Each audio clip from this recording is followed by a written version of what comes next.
I'm trying to. Oh, wait, I got it. Hang on. There we go. Stay there. Don't move. Yeah, found something. Hang on. Okay. Wait, Kirst, you're putting me under pressure.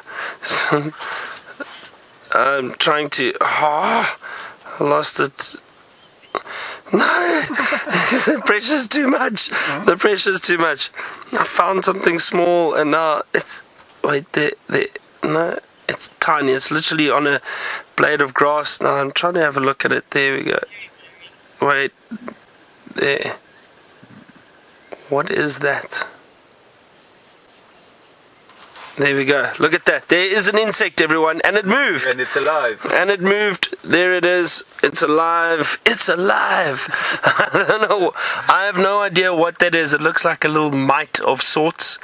Now, just to give you an idea, I mean, that is on a little Panicum maximum. It just moved, sorry. There, but it is moving. But it is tiny. Let's see if I can get a little bit closer to it. Hang on. Other way. Oh, no. So confusing. I think James broke the microscope.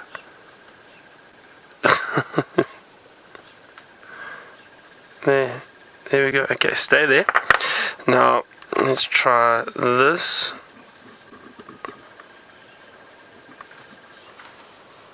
I will fix this, don't worry. There.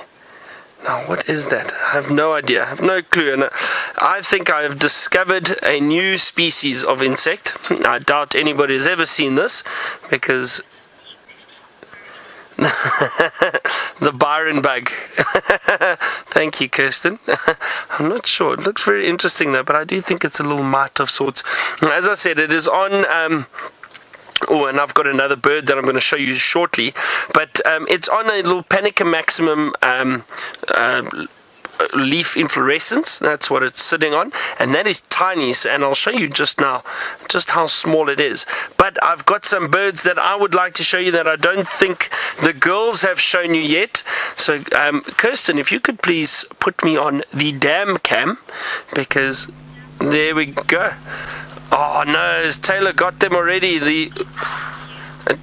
It counts for me as my first bird. White-faced ducks, white-faced whistling ducks, all bobbing for apples. Do you ever do that at school, where you bob for apples? When you're young, you've got to dip your head in the water, and so no, they're actually looking for food. But I'm not sure if any of you ever had to bob for apples. Oh well, we're going off topic now. Let me show you. Let me show you again just this little Panicum inflorescence that I found. Look how tiny that is. I mean, very, very small, and that little mite is sitting on there somewhere. Hence why it's a bit dark. Yeah, it's a bit dark. That might help. So there again, that is why this microscope is so wonderful, to be able to show you some of these little creatures. I'm going to go and look for more interesting little things out there before it starts getting too dark. While I do that, Jamie has managed to find a vulture. I have indeed managed to find a vulture. I've also found out about some very good news, but it's going to take us a while to get to the good news. I know Taylor had a white-backed vulture. I've got a rather scruffy-looking white-backed vulture as well. Very scruffy looking, actually. Looking a little bit windswept. I don't blame it, though. After the wind that we had earlier today, I can only imagine what it must have been like flying up and flying in the air currents. And on days like today, cold, cloudy and miserable ones, the vulture's life is a little bit more tricky, because they can't use their thermaling technique to soar up in the air. Now there's a Senegal lapwing as well, Dave, over there. Got it. There we go. Senegal lapwing to add to our list, with his beautiful white patch on its head. Now this is a bird that, generally speaking, as it wanders around, eats seeds. But Bonnie, you wanted to know which bird is the best at scavenging. Vultures, without a doubt. There's a couple of different birds that do scavenge, so I guess in a way it's a difficult question to answer because there's different types of scavenging. Scavenging off large carcasses, oh that's beautiful while we talk about rotting meat. Scavenging off large carcasses is very much a vulture speciality, but things like yellow-billed kites and even crows or bataliers, tawny eagles, all of them will scavenge if they see an opportunity. And often you'll find bataliers and tawny eagles around leopard kills. They're not as large, they're not as interesting to something like a flock of vultures, and also they find it very hard to find leopard kills hidden away. But bataliers and tawny eagles that can duck and dive, they're quite good at picking up on those sorts of things, and they fly a great deal lower. But a vulture's eyesight is so amazing and they fly up so high that they've got a really good chance of finding a carcass, and they do such an important service in terms of doing cleanup duties. Now, there we go. The vulture. As to which vulture, well, that's a difficult one. Lappet-faced vultures are very useful when it comes to opening up the carcass. White-backed vultures finishing off the main body of the meat. And the little hooded vultures for picking up the scraps and picking in between the bones of the meat.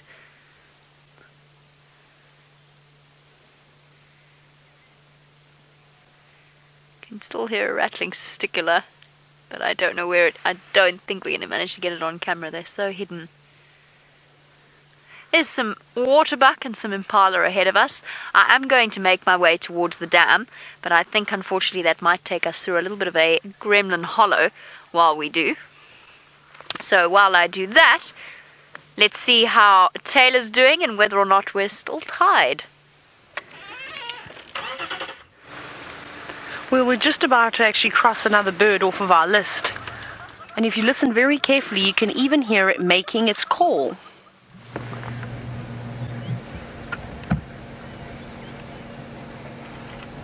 Come on now, I've just said to everyone how lovely you sing.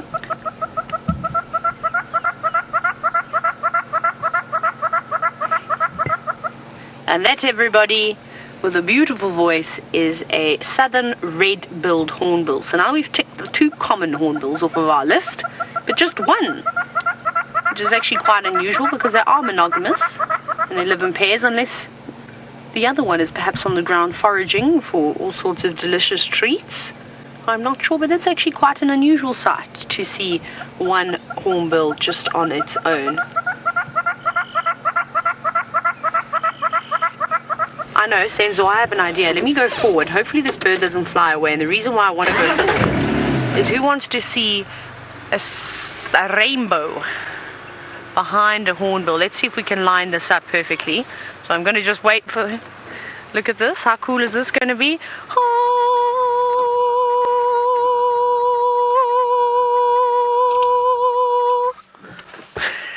Let me go back a bit, hey? Ah! Fantastic. I hope some of you managed to grab a screenshot of that. Wasn't that beautiful? With a hornbill sitting perfectly behind the rainbow.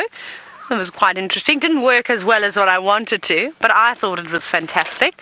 And with my singing, unfortunately, there were some warthogs, but now the warthogs no longer exist. They did not like my singing very much. I was trying to make it sound heavenly because it was just the most perfect shot. Now, other than birds, I heard some elephants shouting not too long ago. It sounded like in the vicinity of this area, so sort of between Twin Dams and Weaver's Nest. Where they're going to pop out, I'm not sure. We'll keep checking around here. It would be nice to get elephants and rainbow at the back too. We should have a competition as to see who can get as many animals with the rainbow as possible this afternoon. I'm so happy. Honestly, the last thing that I thought I was going to see the last couple of days in April was a rainbow. And that really was not on my cards. Oh no, I don't know where to go. If I should go towards Treehouse. Yes. Okay, we're going to go towards Treehouse Dam and try our luck there. Jamie has arrived at Chitwa, and she's also got a view of the rainbow.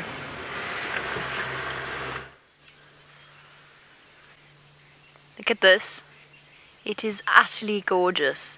I wonder if there's a bird feeding party at the end of that particular rainbow. The hippo think we're hilarious. What's it again? It's a double rainbow. There's 2 rainbows. One on the right and a much paler one off to the left. Where on earth did that fish eagle go, Dave? Oh, he's still there. Is he still there? I wish I'd lined it up better so that we could actually... Oh, is that it there on the left? It is. That's our fish eagle over there. Oh, it would be so nice if it had been sitting up on the top of a dead tree with a rainbow behind it. Oh, the other one is. Actually, if I go backwards a little bit, it's quite far away, but I found the other fish eagle, and it is. Just let me go back just a smidgen. Let's not tumble off the damn wall. Here we go. Dave, I'm looking at that one there at the rainbow. Oh, really? At the end of the rainbow. There we go. It's a little bit to the left. That flash of white on the tree. There we go. Okay, it didn't come out quite as I had it pictured in my mind. An African fish eagle is a good way to continue on our bird list.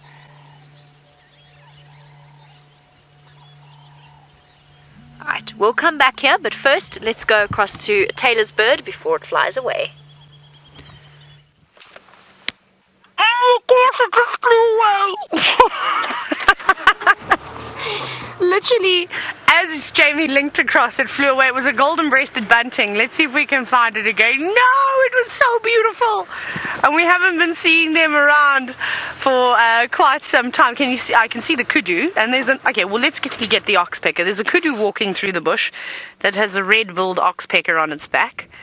There it is. You can just see it through the trees. You'll have to trust me on that it is indeed a red-billed oxpecker. Oh my gosh, come on, golden-breasted bunting. Chip, chip, chip, chip, chip, chip, chip, chip. Please come out again. You are so beautiful. I really wanted to see who's making that noise. It's the oxpeckers that are now chirping. I'm going to go forward. There's another one that's just popped out on the road that's covered in oxpeckers. But we've got that one now. You know, this is the funniest thing, of course, about birding challenges, is that they're really difficult because they don't sit still for very long. Like the kudu. There's a young kudu. Not a teeny tiny one. Probably about a year and a bit old now. And again, a juvenile oxpecker with an adult. We are seeing loads and loads of these sightings. It's really quite nice. It's nice to watch them grow as well. We're going to send you back across to Jamie, who's still at Chitwa Dam, and she's got a bee eater. I had a bee eater. It just flew away. Where did it go, Dave? Or where did it go? They're right at the back there. Are they going to pop back to their normal plant? Taylor! Taylor, Taylor, Taylor. I hear Taylor celebrating. There, Dave, there! Dave, we can't have this, Dave. Oh, off to the right. There we go. Yes, Dave. Ha! That'll teach Taylor to celebrate our misery. Well done, Dave. My favorite bee eater, I think. A little bee eater. The most colourful of... Well, no, that's not true, but it is a really, truly lovely little bee eater. Oh, and a fork-tailed drongo, just to add to the mix. Awesome. And then there's some Egyptian geese over there, down at the water's edge. Down a little bit. Sure. Down a little bit, Dave. Oh, there we go. Sorry, Daniel from Scotland. You wanted to know whether or not we have swans in South Africa. Not naturally occurring ones, no. But half of my childhood, it feels like, was spent being terrorized and chased by swans and geese. Oh, hold on. Somebody wants to come past us. Hold on one moment.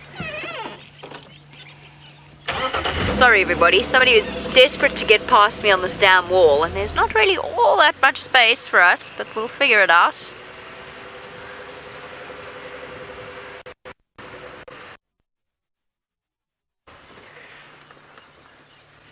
Okay.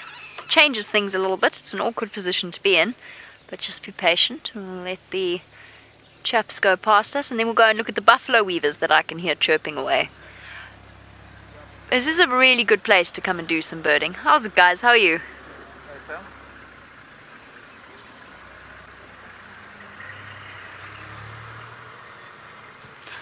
And back we go to look for the buffalo weavers.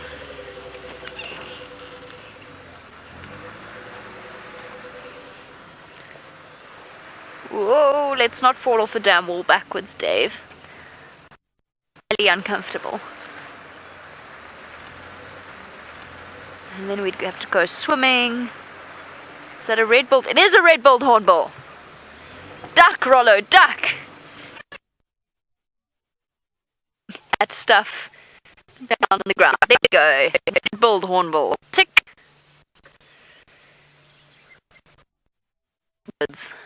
Birds.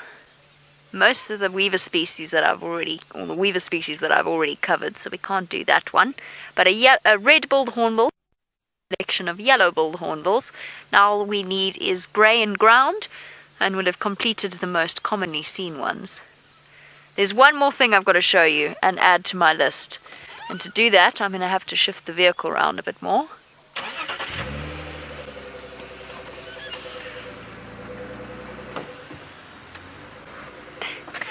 This is really not made for maneuverability.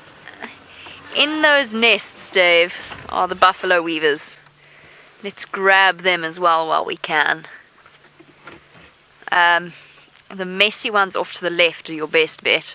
I've seen the guys coming in and out of there. A little bit further down and to the left, and you should see one even further down and to the left. Ew, that's a fish eagle. There. Red-billed buffalo weavers. Okay, off to the right, Dave, off to the right, they're at their nest. The one dangling, the other bottom. Sorry, the other bottom. There. I'm so sorry, that was ridiculous, Dave, that was entirely my fault. No, not that one. That was a sparrow, by the way. There, those ones. There we go. This is hysterical. I don't know what number we're on. I'm hoping you're all keeping count. I have to laugh. Let's send you over to Byron, who I think has managed to add one to his list. I'm trying to look for some more, actually, Jamie, while I'm out here. But unfortunately, nothing just yet. Did have a grey go-away bird that flew past. I had a little white-browed scrub robin. But they're all gone. I need to get them on camera. But I can hear something in the bushes not too far from me. I don't know if we'll be able to get a view of it. Little dwarf mongoose. Now they have been making a huge racket in here. They are alarm calling at me. But I can't see them now. And the grass is so long. Even if we can hear them. There's a little alarm call of the dwarf mongoose. Just want to see if I can see any, but no. Now that grass is so long, I doubt we will be able to see them. I can hear impala rutting up on the clearing. It's such a beautiful afternoon. Now I got jealous for a moment because all the girls were seeing these beautiful rainbows, but we managed to find a rainbow too. Have a look at that, everyone. That is very, very beautiful. Now, Jamie had a double rainbow at Chitwa Dam, but just so I don't feel left out, we also managed to find a rainbow. There's actually a double rainbow there. Yes, you're right, Chris. Thank you. Double rainbow. It's not that clear. It's a little bit, but it is a double rainbow nonetheless. Now, as I was saying, it's such a beautiful afternoon. If you just have a look around, all this cloud cover, the blue skies, the sun, It really giving us beautiful, beautiful colors. It's wonderful. It really is beautiful. This dwarf mongoose, they won't show themselves. They're calling constantly, but they just won't come out. I'm also trying to have a look and see if we can't find a few little birds around here. Especially when you're standing still and you're quiet, you might see little prinias or something like that, possibly just fluttering through the trees. But there's another rutting impala in the distance. So Heidi, the bird names changed in southern Africa, or in Africa, a few years ago. Quite a few years ago. I mean, it was. I'm trying to think now. It was in the 90s, I think, late 90s. I think they changed. The Ornithology Society of Africa, probably, I don't know if there is such a thing, but they're the ones who probably decided that the names needed to change, or Ornithology Society of the World, I think.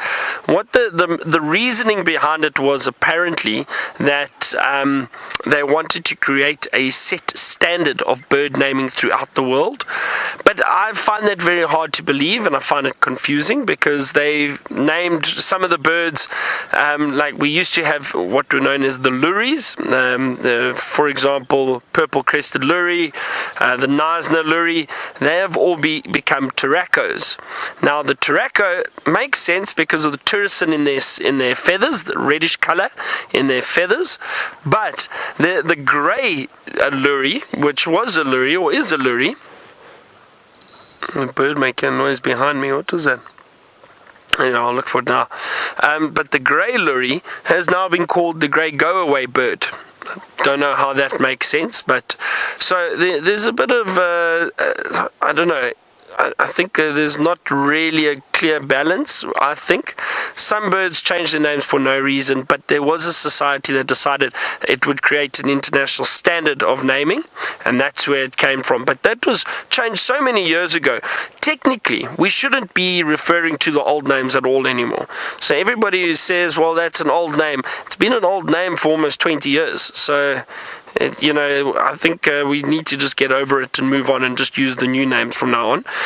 Birds I still like the Djuma. I like that name, but it is an African harrier hawk. That is its new name, and it's been that for many years. So we do need to kind of move away from the old names. And any guide who is still using old names shouldn't. That is, you have to accept it. That is the new name of the bird, and that's what it is called, in my opinion. I'm just trying to have a look. Oh, hang on, everyone. I just heard some impala alarm calling. Let's listen.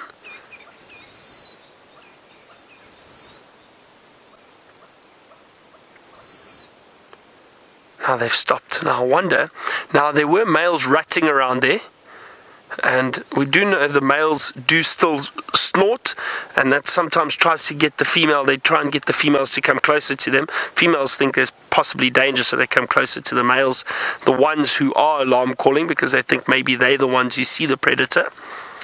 But it sounded like an alarm call, but it stopped. See, that's the thing. During the rutting season, if you hear those snorts, unless it continues, then you know there's no danger, there's no threat, there's no predator there, because it's possibly just the males that are rutting. And then you'll hear them too if they snort and they run around once or twice or a few times, then you know it's just rutting, and you can hear them when they're running and snorting. It's not an alarm call at all. We're going to head to Jamie, who has managed to find something that I didn't hear Kirsten say.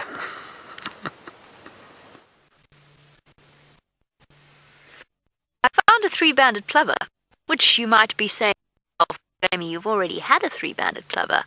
But did I have a four-legged three-banded plover before? No, I did not. Why does this one have four legs, you may ask? Because it's got a tiny, tiny, tiny, tiny little baby nestled underneath the feathers of her chest. How on earth she has managed to envelop that entire little thing with just its little legs sticking out. If you look really closely, you might be able to see. I do not know. And now, of course, the second one has dashed away. And if I move, if I so much as shuffle, we're going to lose our picture. So come on, little baby lapwing. There we go. See? I told you so! Ha ha ha ha! Look at the little baby three-banded plovers. Oh, you have to admit, that is utterly adorable. That surely is worth 2 points, Dave. Who have you ever seen a four-legged banded plover? I didn't think so. Oh, look, there's either probably Dad, could be Mum, but probably Dad. And just to give you a sense of scale, the adult three-banded plover is not much bigger than my hand. That chick is probably the length of my thumb. It's really very, very small. I can't believe how the adult has managed to just completely envelop it in its feathers. Look at its tail, that's ridiculous.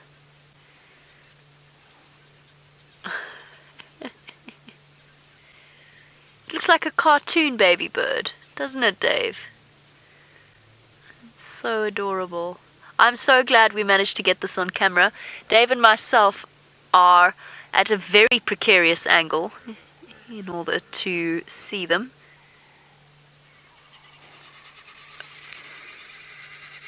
Something scared those guinea fowl. Something scared those guinea fowl a lot.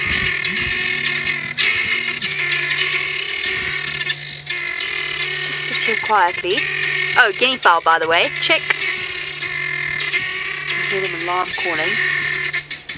We're about to see a leopard walking here. It's possible. It's distinctly possible. Something's given them an enormous fright, and the fact that they've taken to the trees suggests leopard. Let's just sit tight here. If I move, I'm going to lose signal. I wonder, could Shongile or Hosanna be around here? I happen to know of another leopard sighting that I will be taking you to later. But here how unhappy those guinea fowl are.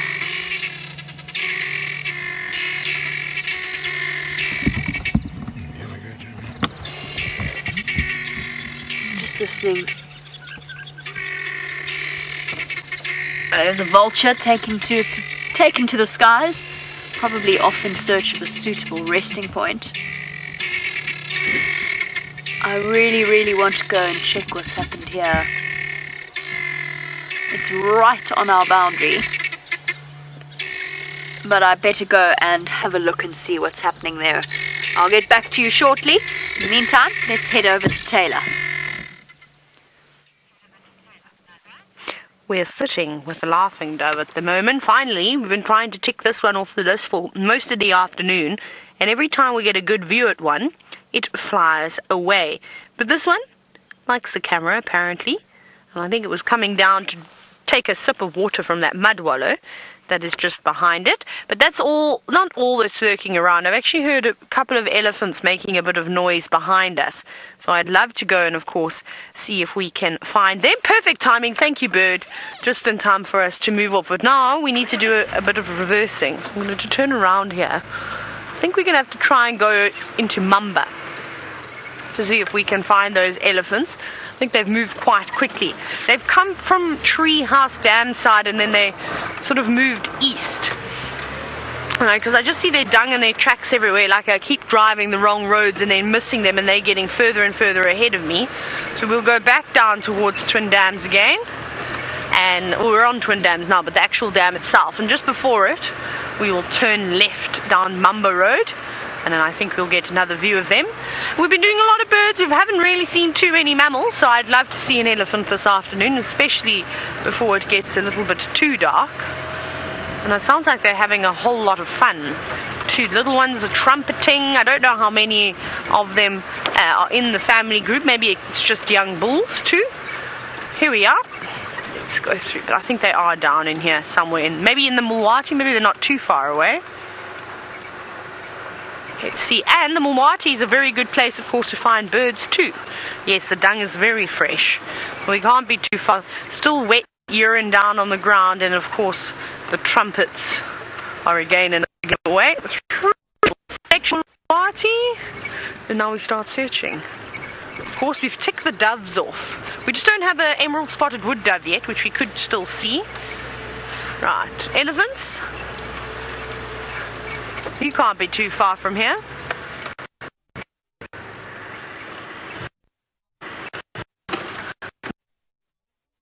Wondering if there are any peregrine falcons in the area.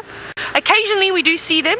I don't think I've actually seen a peregrine falcon live just yet. I did see them down in the southern sector of the Sabi Sand, and I saw plenty of them in the Cape of South Africa on the southeast coast. There were many of them, as well as the Amur falcons too. Plenty of those. That's something that I miss seeing, not kites, but kestrels. I haven't really seen any kestrels since I've been here. I don't think there are too many that occur, but we used to see lots of rock kestrels, which are quite beautiful birds too. I don't know where these elephants are. They were trumpeting around here. I can't figure out where they've gone. They must not be anywhere on the road. Perhaps they're still in the bushes somewhere. Right, Byron, well, is trying. No, Byron's not trying to do anything. I think Byron was trying to catch up on birds, but he's not doing so well just yet. It is quite restricting when you are in the tent, but I tell you, you can definitely see some. Now, we've already seen this bird, but I think this is going to be a beautiful view of it. Again, a lilac-breasted roller. And look how magnificent the colours are on this one. It doesn't look like it's been through the wash at all. It looks like it's a brand new bird. Like even a tinge of green on the back of its head. That's unusual. Of course, the white supercilium, the beautiful turquoise and yellows on it. Actually, from the back, that was quite interesting. It almost looked more like a European bee-eater's colouring on the back of its body. It was very pretty, that one.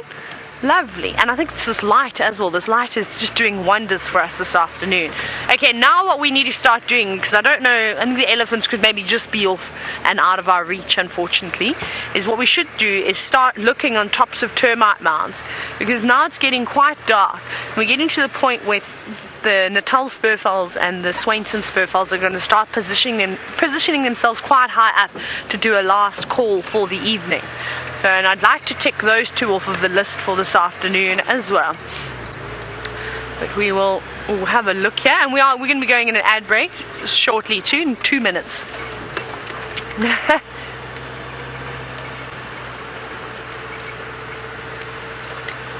I have that name again? I don't know if I heard it correctly. I thought I heard it, but now I'm doubting myself. Oh, Tiggs, there we go. Just checking, I would have got that wrong. You've said that you are enjoying the birding day, and you've just started your bird list, and you've reached 30. Congratulations, the big 30. That's a good, and well, today was really good, the best day, I suppose, to start a birding list. And we'll try and keep it going too. It's quite nice, but just keep it going. You'll be surprised. We normally see, I'd say, around 20 birds on a game drive at least, so you could easily tick them off. And on a really nice day when you go down towards Cheetah Plains, you get to see some really special birds. I think if you go to Cheetah Plains, it's actually cheating, just because there are so many birds down there. It's a bit difficult with all the leaves on the trees at the moment. They don't stick around for too long. They sort of start hiding away in some of the thick stuff. Right, let me keep searching. I'm just going to scan for a second, just the tops of the trees and just underneath the bottom of all of these shrubs. I think I can see another bird. I don't know. No, it's just a broken branch. This light is very difficult to see what's going on. We're going to be going into a fake ad break shortly. 30 seconds.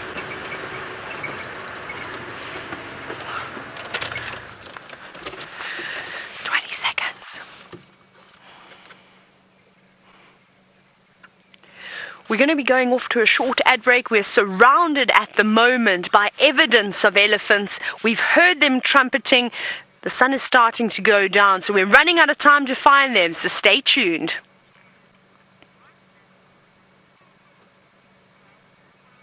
Right, we are in a fake ad break now, and I think that it is time that I'd, well, do an ad break.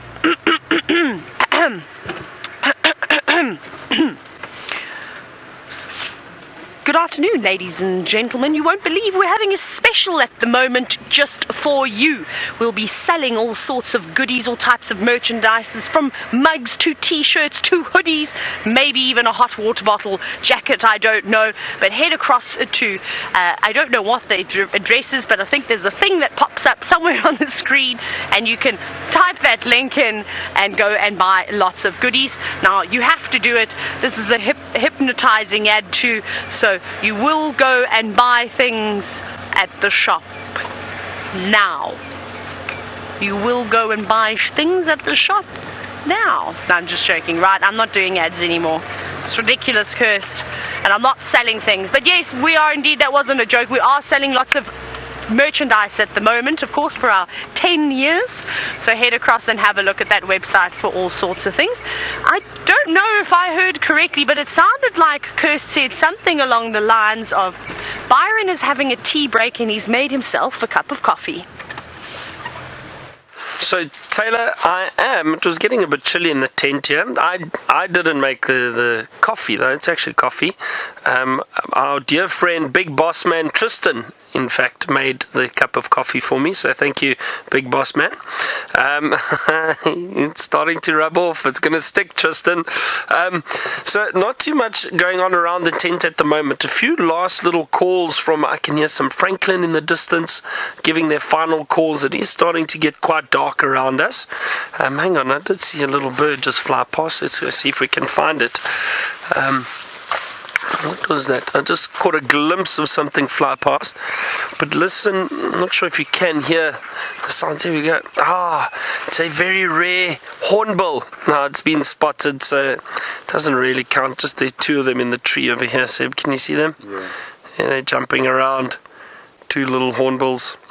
Look like red-billed hornbills, and they are indeed.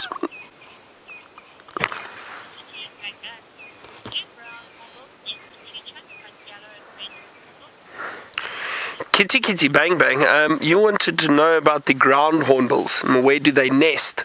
Well, they do indeed nest in massive tree trunks. So usually big tree trunks that are in thick wooded areas, that the trees are obviously large enough for those big birds. And if they can find a nice big hole, then they will nest. In fact, they will nest in a little hole in a tree. So yes, they do nest in tree trunks. Not quite like the other hornbills do, the red-billed and the yellow-billed hornbill. And why I say it's not quite the same is because we know those hornbills, the female goes into the tree trunk, with a tiny little hole about that big, and she'll go in, and then what she does, with the aid of a male, they will close up that little entrance, and they just leave a thin little sliver opening to the tree. So what they then do is the male supports that female. When the female is in there, she will actually pluck her feathers and use that as a base for the nest. The male will go off and catch insects constantly, daily. He returns, and what he does is he pushes the insects through that little sliver, through that slit, and the female will then feed. And also once the chicks hatch, the male will bring food for all of them. And once the chicks' feathers have come out and grown and they're able to leave the nest, they will then only break open that little entrance and the hornbills will fly out. The ground hornbills don't do that. They'll obviously just have a nest where they will incubate the chicks, or the eggs rather, but they will go off and still look for food. They don't close up the nest. But isn't that fascinating how important the role between the male and female of the hornbill species? I find it fascinating, and I've seen it before with the male flying backwards and forwards, putting insects into that little hole to feed the female. Now we did find something interesting earlier, just over here. Follow me. Wait, what is that? Elephant. Was it? I thought I heard an elephant. I thought I saw movement through the trees, but definitely heard a branch break, and I think there are possibly elephant in the distance there. Wouldn't it be nice if they came and found us here and came and visited us? That would be great. Anyway, let us carry on to what I was going to show you, something much smaller. And let me see it over here. a little pupa. Can you see that? Look at that. There's a little caterpillar pupa, and I'm assuming that this is possibly a little butterfly. I think one of the acrias, because I saw a pupa like this the other day, and and actually the butterfly did come out, and it was sitting on it for a while before the wings dried and it flew off. So I think this is from an acria. Don't take my word for it though, but it is what it looked like, and it does. I do think that's what it is. Now, Kirsten, thank you for that. So, apparently, Taylor has managed to find something that I could not. Yes, we have found something that you could not, Byron. We have got 2 rather large elephant bulls at the moment. Now, the one that's closest to us is not dribbling urine. He's secreting liquid from his temporal gland. I can't see just yet. It's a bit too dark to see if he's in Musth. They're very content at the moment. This one's just standing doing absolutely nothing, and the one at the back is looking for something. I can just hear it shuffling its trunk through the long grass, so it must be searching out a particular type of plant that it wants to feed on. But they're really funny, these 2 elephants. They don't look particularly big in terms of body size, but they're sort of quite built, so it's almost like they've shrunk. They're little big elephants, if that makes any sense, because they're very stocky. They've got massive heads and very big trunks, but they're just not very tall. Boys, what happened? Did you not eat your vegetables, or are you still growing? Maybe they have got a growth spurt at the moment, and that awkward stocky phase and waiting for their legs to grow a bit. The one on the left looks slightly larger.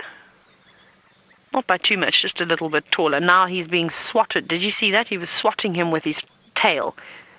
It's quite interesting. They're not doing very much at all. They're very quiet, going about their day.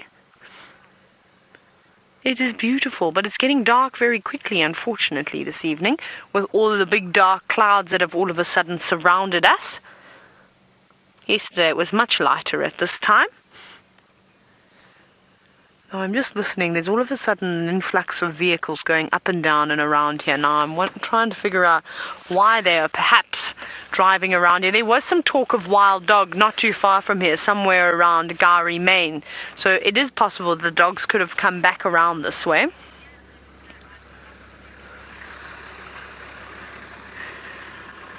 Geeky Beck, now you're wondering, so I was waving that. If I'm not just waving at imaginary friends, there was another safari vehicle that was driving past. So Geeky Beck, you're wondering, if elephants don't like oxpeckers, how do they remove their ticks? They don't mind the oxpeckers too much, but also if you've ever noticed, if you've ever looked at an elephant, they don't seem to have a whole lot of ticks covering their body that is quite obvious. So I think if any oxpeckers were to, say, go onto an elephant, it would have to be the yellow-billed oxpecker, just purely because we don't seem to see the pepper ticks too much on the elephants. We seem to see the larger, the engorged ticks, and that is the favorite food of the yellow-billed oxpecker.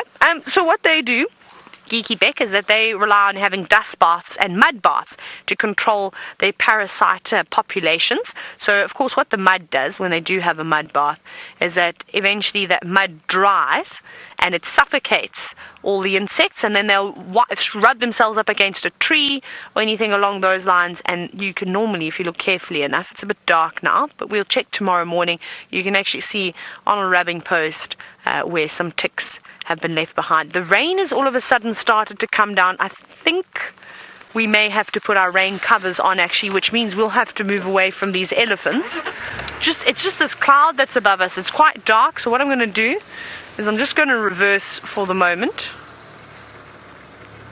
I'm just going to go back slowly, just so we can start putting ourselves a distance between it, because the rain is now starting to come down quite heavily. You can start to see it all on the dashboard.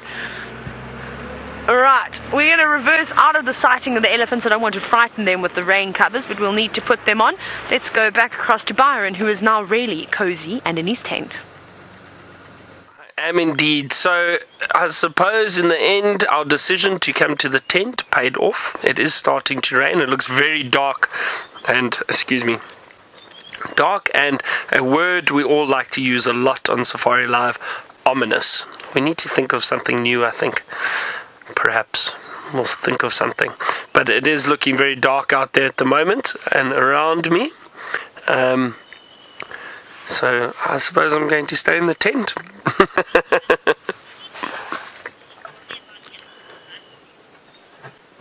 Preetam, you'd like to know about the elephant's musth. So I think those two bulls that Taylor saw didn't look like they were in musth, but you could see they were actually quite old males. Now, the musth is basically what happens, and it's spelt M-U-S-T-H.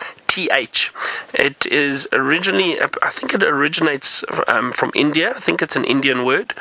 And the musth is basically when the elephant males come into a phase where the testosterone levels are heightened, very, very high testosterone levels, a lot of hormones. They're looking to mate with females. Now, at an early age, they'll come into musth fairly regularly when they are younger.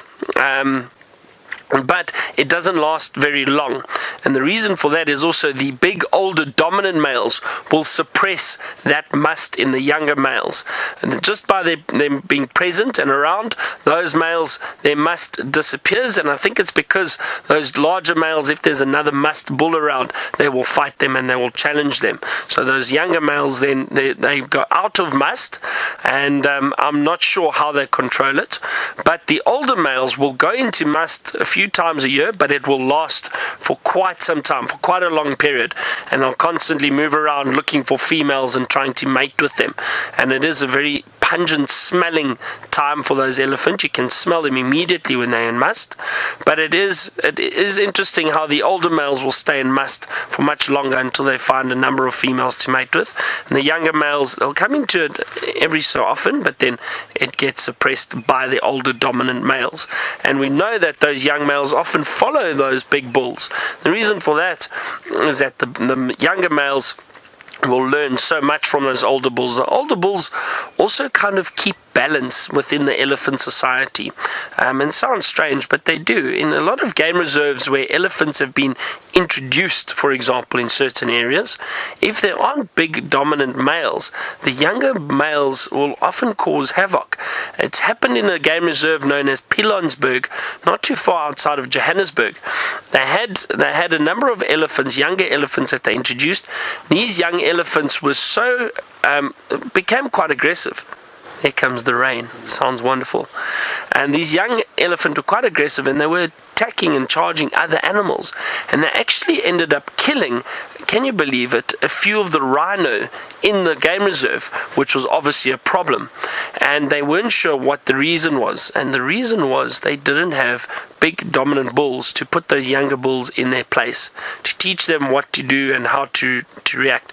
And they introduced 2 or 3 big bulls, very big dominant bulls, stopped the problem almost immediately.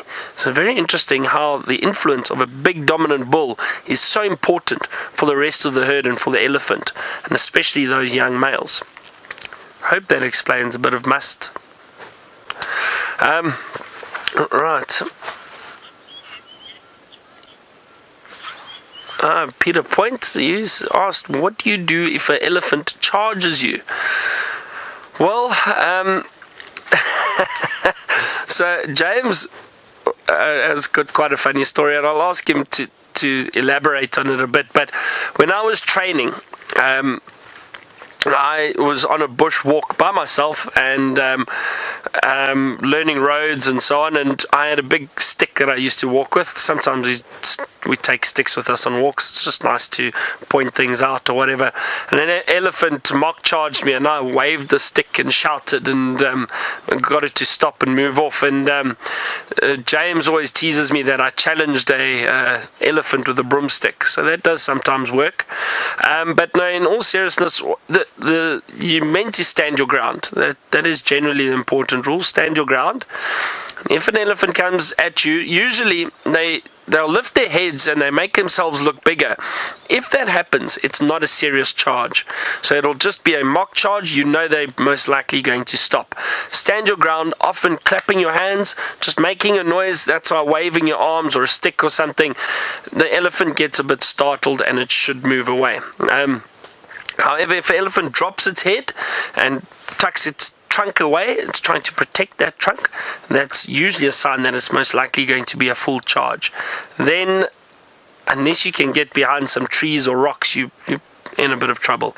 But again, you know, everyone, this is only for experts, people who have gone through and got the right qualifications, who have been dealing with animals regularly, who can kind of identify certain behavior from animals. So I wouldn't suggest you go and just wave your arms at an elephant. Please don't do that.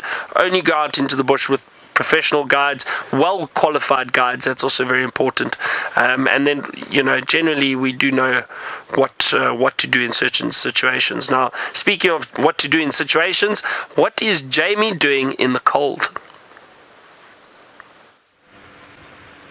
I am driving up and down pretty much the same stretch of road, patiently waiting. I might as well tell you, we are waiting to go and see Thandi and Thamba, who have killed a massive female waterbuck, an adult female waterbuck, which just goes to reaffirm once again what an impressive leopard Thandi is, because that is 4 times her weight, easily, an adult female waterbuck and Thandi.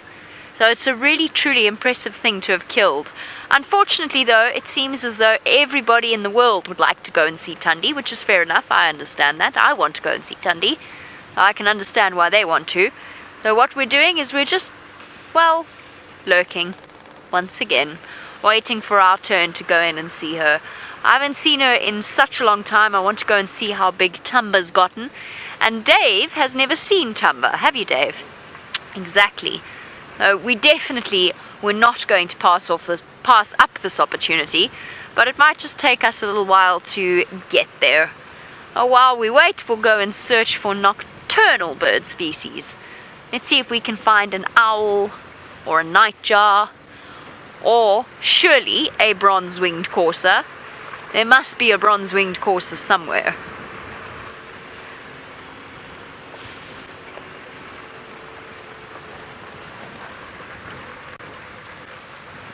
Hello to Holly, who is 6 years old. Hi, Holly. Holly, you want to know how many different types of owls we get here. Holly, what I'm going to do is I'm going to get out my book and you can count with me. And hopefully nobody wants to come past us because I'm blocking the middle of the road. But this is an important question from an important little girl. And it's time for us to do some counting. So, Holly, will you count with me in terms of how many different owl species we see out here? So I'm going to show you some pictures in theory when I find them, which is proving to be more complicated than it should be.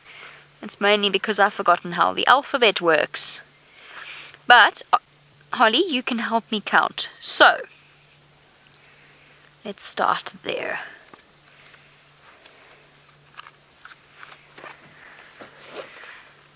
Right, so, hold on.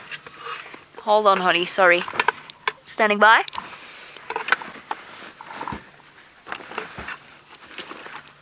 I'm on Gari Main, just past Cheetah cut line. Sorry, everybody.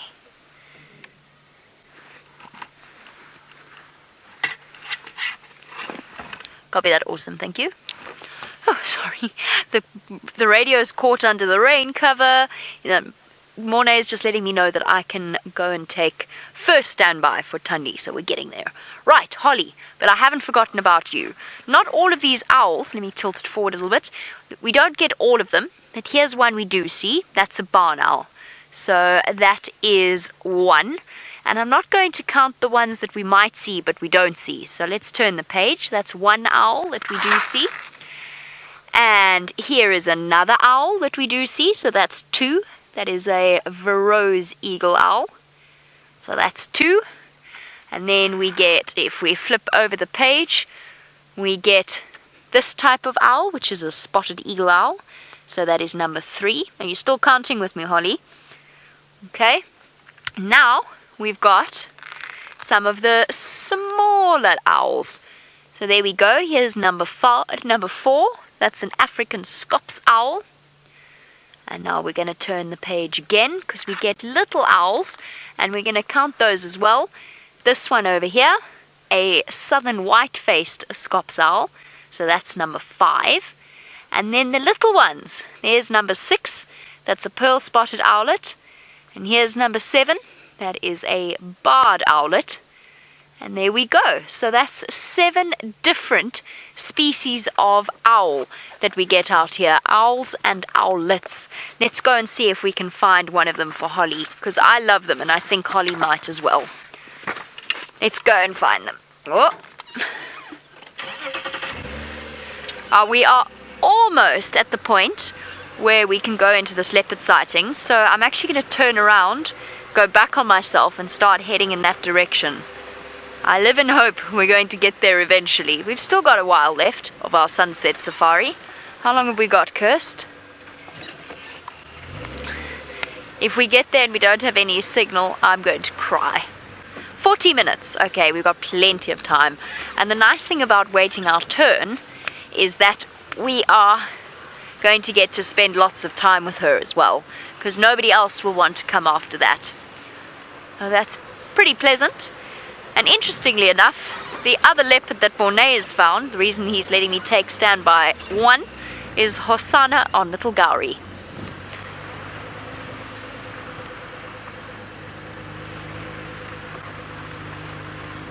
So happy to hear that he is safe and sound and comfortable. It's still raining on us though. I have to cover that up.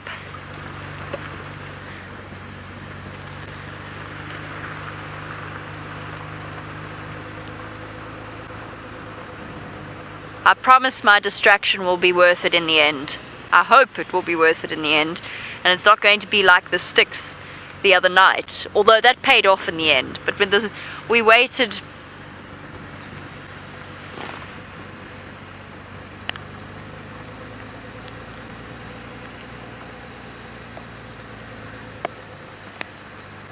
AFM standing by.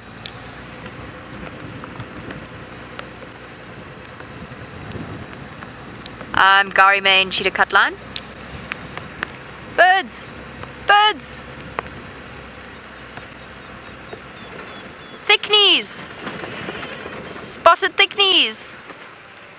Hey, there we go. Another nocturnal bird species to add to our list. Alright, I need to do some chattering away on the game drive comms. Let's send you across to Byron. Right, well, Jamie, hopefully you get into that sighting fairly soon. I'm still sitting in the comfort of the tent, and then it drizzles, then it stops, and it comes and it goes, and the weather doesn't really know what it wants to do. Alison, right, you've asked, I know Jamie was going through all those little owls and the different owls that we have around here, and you wanted to know, what is the difference between an owl and an owlet? Well, Alison, I think it's purely size. I think it's only got to do with size, and I'm going to have a look in my trusty book over here. See if I can find the owls quickly. There's more of that drizzle coming down. So the African barred owlet and the scops, and the pearl-spotted owlet, and is the scops owl a owlet? Let me just see. Oh dear, I'm losing my touch. African scops owl. You see, so there goes my theory of size. Alice, was it Alison? Alice, sorry. So there goes my theory about size, because African scops owl is still an owl, but that is technically the smallest owl that we get here. So I'll tell you what my book says. So my book says that, and they are all different, so it helps to have, actually, if you are getting into birding, and most birders have got a number of different bird books. I think I have got 1, 2, 3 or 4. I think I've got 4 bird books. Don't ask me why. But they are all slightly different info. So So African scops owl is 16 centimeters. The pearl spotted owlet is 19 centimeters, and the African barred owlet is 21 centimeters. So the scops owl is the smallest, but it is still called an owl. So again, the people who named the owls did not know what they were doing. I am not sure why they decided that a scops owl is not an owlet. I'm trying to see if they've got any information in here about it. They don't. However, I've got my app with me, and that app is actually very, very comprehensive. There's a lot of info in here, and I've got it open to the birds. Let's see. Oh, there we go. Pearl spotted owlet. Let's see what it says here. Beautiful pictures on here too. Identification. Faces. African barred owlet. Again, nothing. Distribution, movements, habitat, general habits. Nothing regarding why it's called an owlet. Breeding, I'm literally skimming, but there's a lot of information on here. So, threatened molten geographic variation. See, and it used to be known as the pearl spotted owl. So, Alison, I have no idea. I don't know. I really do not know why it's called an owlet, or only two owlets, the barred owlet and the pearl spotted owlet, and I don't know why the scops owl doesn't get classified as an owlet. It is small. It's the smallest. So I'm not sure. Maybe they skipped it. They didn't know about it. I don't know.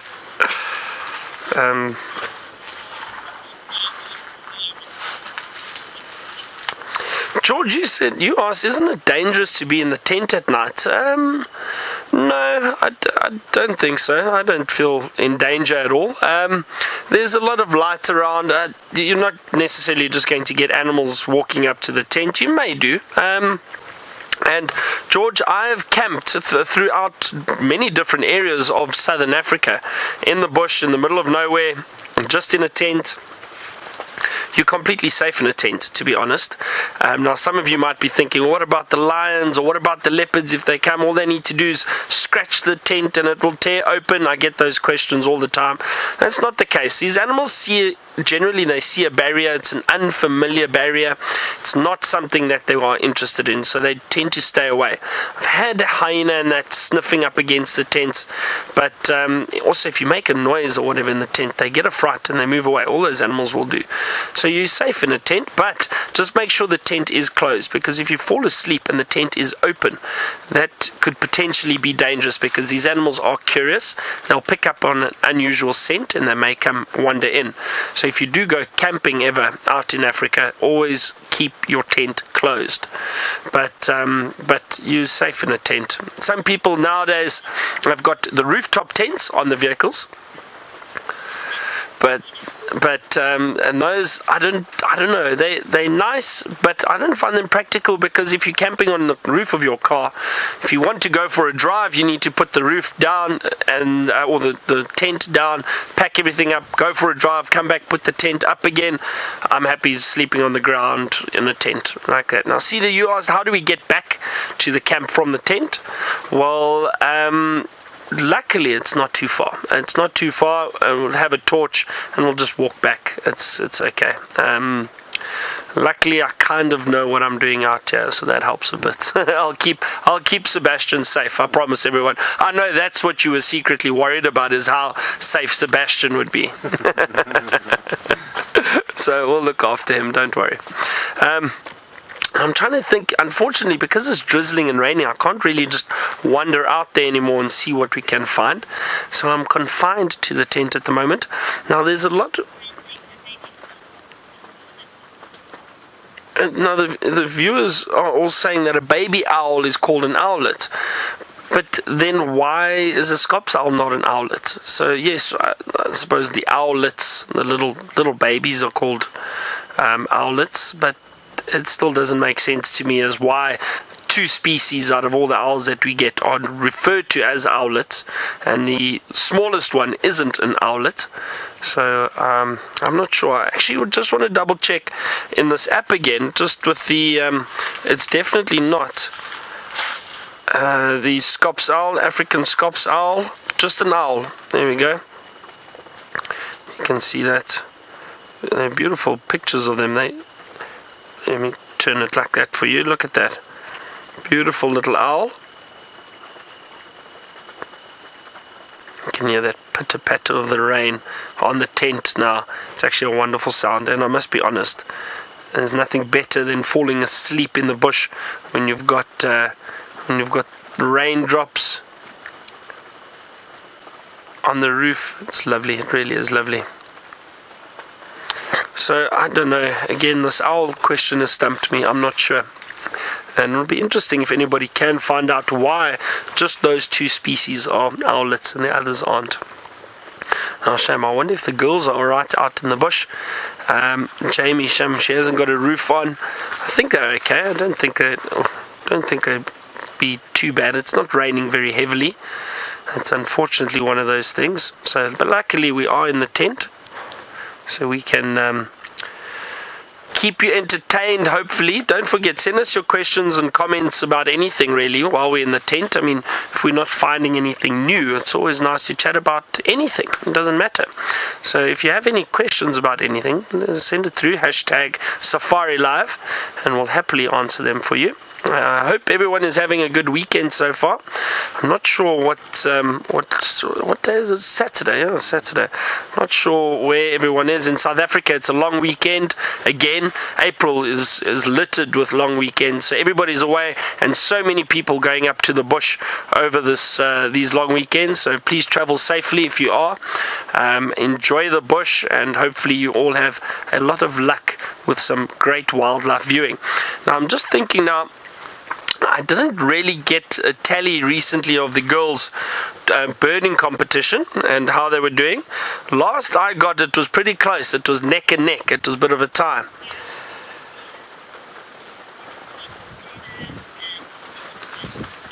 Okay, so the final control just told me that they've got 17 for Taylor and 21 for Jamie. Was that right? But let's if you have got something else, if you've got another tally, let me know. I'll write it down, make it official, and we'll see. But let us go to the lady who is lying in second place, Taylor.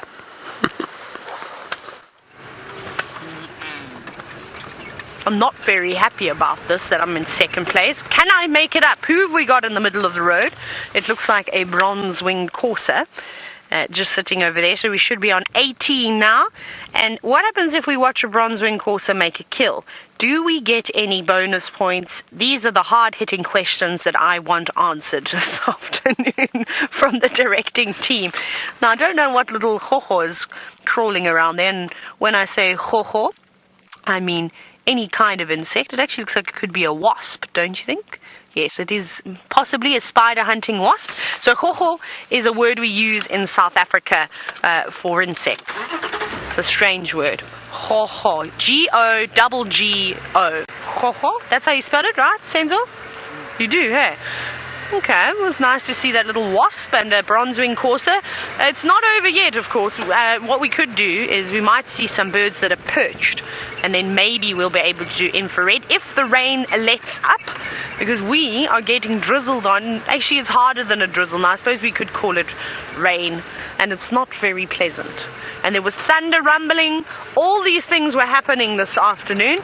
I'm completely shocked. I think yesterday I actually was talking about the weather on bushwalk. I'd said to you just before we closed down for the bushwalk, before it got too dark, I pointed out the skyline and said how miserable it's looking, and there were some big clouds forming, which I thought was unusual. Have I pulled myself out? No, I've still got my earpiece in, just double checking, which I thought was exceptionally unusual. We should have be having any more rain really, and seen as though we're in the final days of April, but It's nature, and we can't complain about rain. Rain, we need every drop, though it's not very much. A frog! Sorry, hold on, Senzo. I almost lost him out of the vehicle. I just saw a frog hopping past. Now, I think it's already hopped off into the grass. There it is. Hi. Ha! It's a tremolo sand frog. I'm just trying to turn off to the left. I don't know if you'll be able to see it, Senzo. Yes, I think you will. Oh, there it is. It's in the grass. Just over there. Can you see it? There we go. You're on it. Just a little bit higher. That tiny little frog hopping through the grass. It's a bit difficult to see. Very camouflaged. Is a tremolo sand frog. Lovely little critter. Very small, not particularly big. Maybe we'll get to see my favorite frog tonight, the bush felt rain frog. We haven't seen too many of those, but they like to come out in weather like this, just as it starts raining. And normally you hear a chorus of them too. So maybe tomorrow morning we'll hear them. Wonderful. Jamie has got a surprise for all of you. I'm not going to spoil it, but let's go across to her. There we go. Here's our surprise, and absolutely worth waiting for, even if it means waiting in the rain. Don't you think, Dave? Now, it is raining quite hard, so every now and again Dave might have to wipe the camera lens, but there we go. Young Thamba and a guinea fowl. I don't know if those guinea fowl that came flying across to us perhaps heard one of their own meeting a sticky end and decided to respond in kind. Remember those guinea fowl that we saw at the dam earlier? They're quite far from here, but it is possible. And now look, remember how we've spoken about crime scenes and the feathers being plucked away from without the points being broken? Watch the way that Thamba goes about this process, pulling the feathers away, only really breaking them in certain areas where he can't quite get a good grip. I'm just going to add a little bit of light there for Dave. There we go. This is so stunning. There you go, Dave. Your first sighting of Thamba. I nearly called you Thamba. Young Thamba. So for our new viewers, this is Thamba. His mother is Thandi, who is the daughter, if you're all keeping track with a pen and pencil, of the wonderful Queen Karula. So he is Karula's grandson. And if we hadn't already had guinea fowl, would this have counted, Kirst, as a guinea fowl as well, as a sighting? Luckily we did have them already, so we don't need to quibble too much on the specifics of that. He has grown quite a bit since I last saw him. And Thamba does have the biggest ears of any leopard cub I ever did see, although Tristan tells me that all of Thandi's male cubs have had massive ears and massive paws, a thing that I find terribly endearing. Now, I'm not sure. I heard that it was Thandi that killed a guinea fowl, so I'm not sure if she gave it up to Thamba or if he was actually the one that caught it and there was a bit of confusion on the radio. It's more than within his abilities. Look how he's plucked it almost completely. It looks almost like a plucked chicken.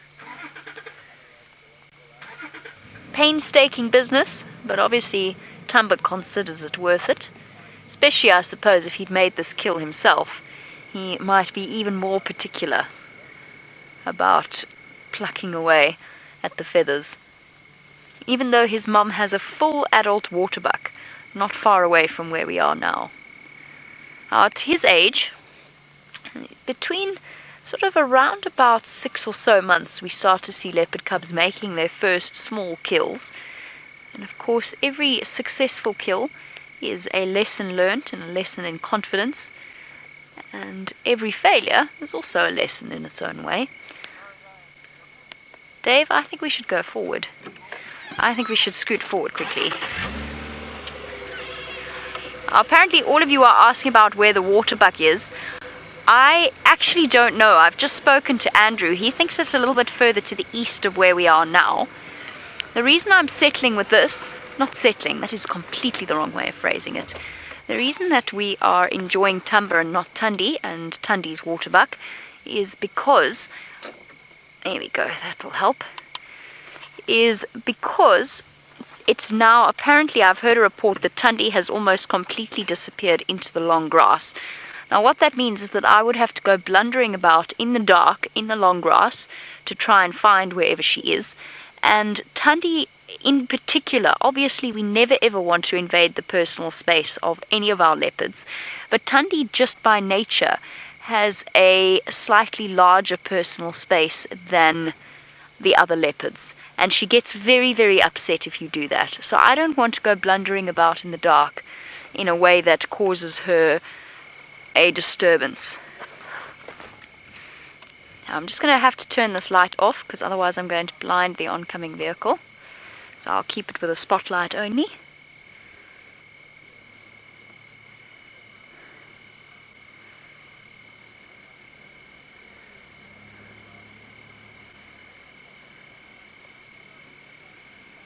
I think I'm getting this right. Gremlins General. You want to know if Thamba is the same cub that escaped from the baboons in that incredible sighting that we had. And the answer is yes, he is. And that's one of the reasons why I do have such a soft spot for young Thamba. So for new viewers who've missed that particular sighting, and I'm going to have to do some repositioning here, Dave, if you don't mind. Let me just... Are you guys okay there? You fine? Okay, perfect. Now, for those of you that missed it, there was a sighting where Thamba was just, I think, about 2.5 months or 3 months old, and Tundi was sitting with an impala kill. We weren't even sure if the cubs were there. We had a suspicion that they were, but we didn't actually know. And all of a sudden, Tundi got up and raced off. And it turned out that there was a troop of baboons. Now, a baboon will kill a leopard cub. Not just kill a leopard cub, they'll play with it before they kill it, which is something that I have seen once before and read about on other occasions, and it's horrible. And Tundi managed to save the life of both of her cubs by distracting the baboons. Unfortunately, this cub's sibling didn't make it. It was killed by lions a couple of weeks after that sighting. But Thamba did escape, he did survive, and he's well on his way to reaching that all-important 12-month-old mark, where the chances of survival just get that little bit better. He is gorgeous, isn't he? He really is. He's a special-looking leopard. Those enormous ears.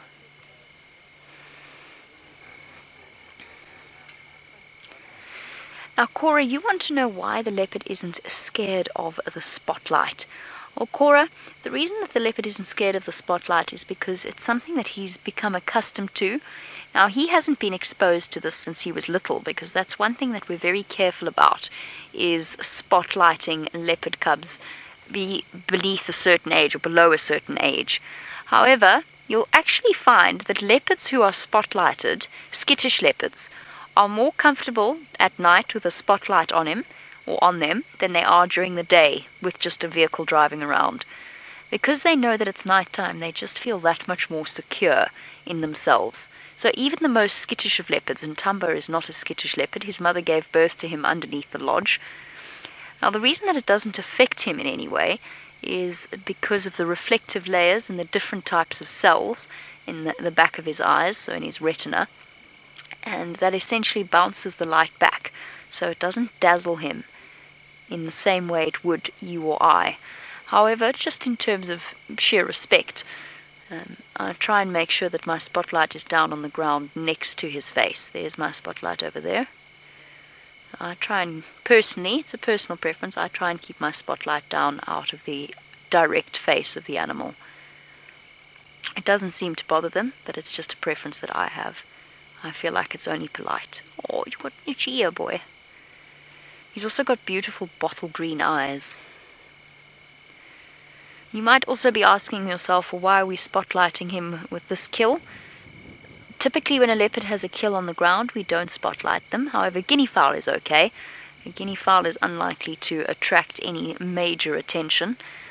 But the waterbuck, on the other hand, which is another reason why For now, all of the rest of the guides are avoiding it as well, because they don't have infrared like we do. The waterbuck is out of bounds unless you have infrared in the way that we do. But I've already explained how difficult it will be to get into that sighting.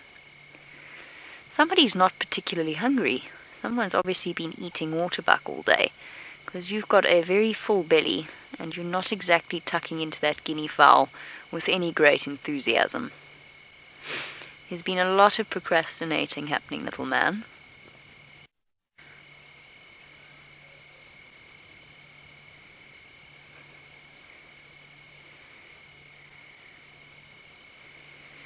I think that's the end of us, Dave, for our bird competition, but that's okay.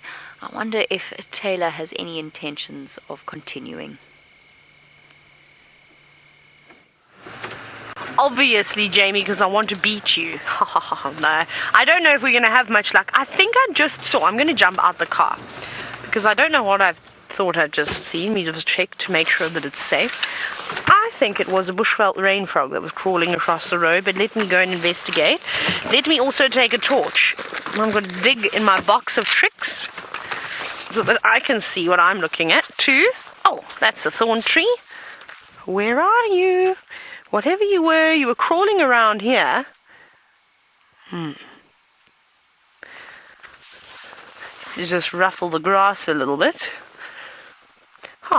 I was a little bit slow, and I can't actually even see any tracks here. I think it was a little bushveld rain frog, but I think it has now obviously heard me stop the car and panic and race off of the long grass. I just did the same thing again, getting stuck in the same thorn tree.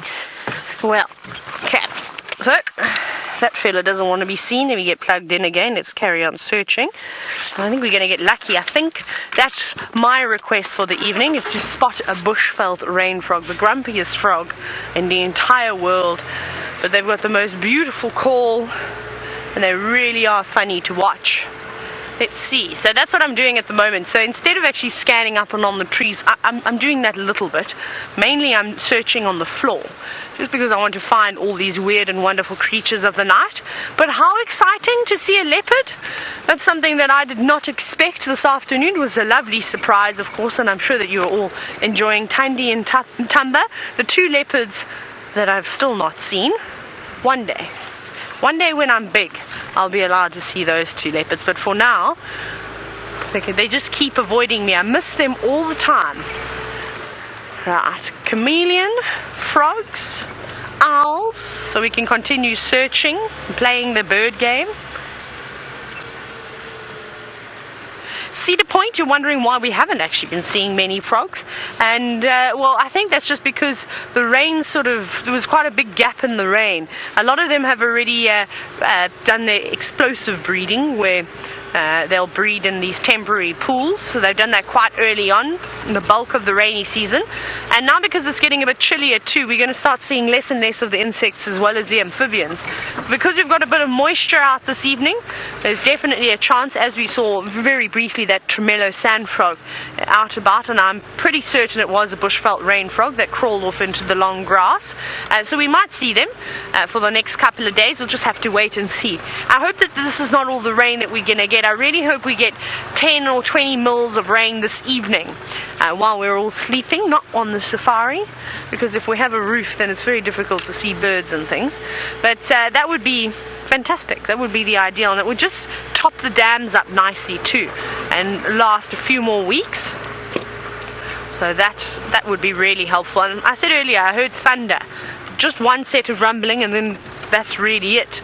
I don't know where the rest of the storm has gone, but I can't see any stars tonight. It's completely clouded over. They're not particularly low just yet. I think hopefully as the night progresses, the clouds will drop down and form a thick layer, also keeping in the nice warm air, and then hopefully another downpour. Oh, come on, it's actually rained quite a bit here. Where are the frogs? I haven't got a frog, but we've got another bronze-winged courser just sitting up ahead. Hello. Are you going to find us a scorpion to eat? Or a frog? Or a beetle? Anything? There's no antlions for you to snatch up. Remember at one point we had that influx in antlines from the larval stage, obviously pupating and then turning into the beautiful creatures with lovely spotted wings.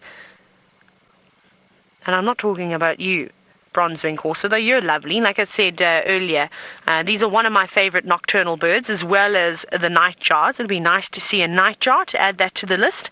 But because it's not a clear night, I don't know if we are going to see any, just because of their hunting techniques don't really allow for them to be ideal in these conditions without the clear skies. You're behaving very well for us, aren't you, Corsair? But now, even though they are predominantly nocturnal, if you look carefully enough, you can actually find them out during the day, shading themselves under a tree, just keeping out of the harsh light. But if a lion or a group of elephants moves through, they can flush them out. Every now and then, you do have a heart attack, in the same way that the franklins and spurfowls give you a heart attack on bushwalk. So do scrub hares, bronze-winged coursers, and fiery-necked nightjars. They tend to do the same thing, because you don't see them. It almost looks like this bird has no feet, don't you think? Look how dark its feet are in comparison to its pink legs. It's like it's just standing on stilts. That is really cool. I didn't notice that. And that's a nice thing about what we do on Safari Live, is because we have these amazing cameras with these fantastic zooms, you're able to see a lot closer than you normally would with just the naked eye. So I've never noticed that their feet were a different color. And now that I think about it, we actually see it quite often. Perhaps it's just got wet, muddy feet. Maybe its feet are normally pink, but just not in those conditions. Very cool. Right, Corsair, I'm going to move you out of the way now, unfortunately. Let me turn my lights off as we brush past it. So what we're going to do now is we're going to try and sneak past this bronze-winged horse. I think it's just flown off. We're going to keep searching for birds and creatures of the night. Byron is ready to give you his tip of the day. I think I am indeed ready for tip of the day. So it actually goes back to what Jamie's citing. Now, actually, I can't even see where Seb is out there. Seb, are you alive? He's hiding in the bushes. Artistic tent this evening.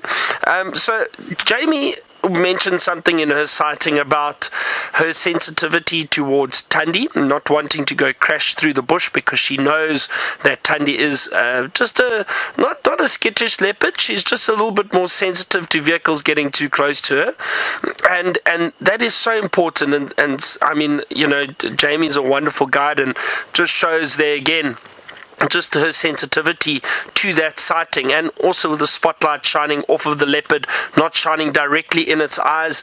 We do know, I mean, it does definitely affect their eyes if you shine it directly on them.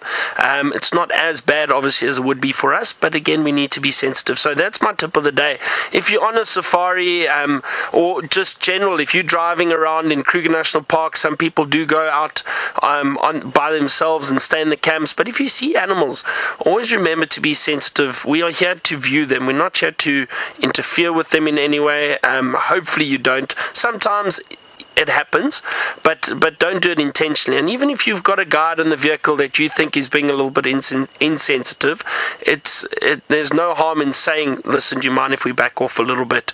It's your safari, so if you do feel that, just say it. But most of the guides in general, one or two don't probably, but sensitivity towards animals, I think, is key. And like I said, something like that sighting with Thandi, perfect. There's no need to bash through the bush to disturb her, possibly chase her away, or to cause her to feel even more nervous around a vehicle that's coming too close to her. That is just a recipe for disaster.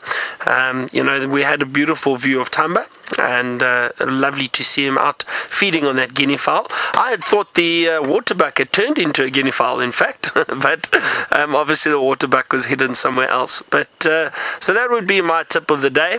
Hope it's a good one for all of you out there. Right, now it sounds like Jamie has changed, and it looks like it, to infrared. Let's see how that sighting's going. Just kidding. So her signal is unfortunately lost. So you stuck with me again. So we're not going to go see what Jamie's got in infrared because we have no signal for her currently. Taylor has got signal. She's been searching for a prince, or was it a frog?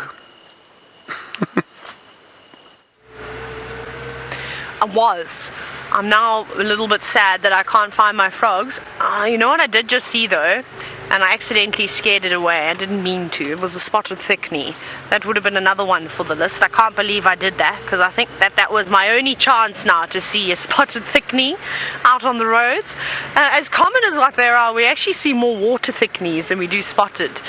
So I'm a little bit sad about that I couldn't add that one to our list. But I suppose I'll just have to accept defeat this time round. Well played, Jamie, well played.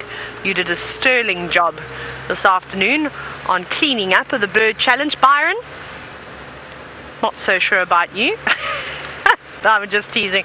I think Byron tried his best from the tent. Some days are magical at the tent. Some days there's loads and loads of birds, and then other days it's quite sort of empty. And you don't seem to see too many. But I suppose it's just luck of the draw. But we're slowly coming closer. Who have we got? No. Oh, hang on. Let's take a look here. Now, Bonnie, you're wondering what the smallest bird is in the park?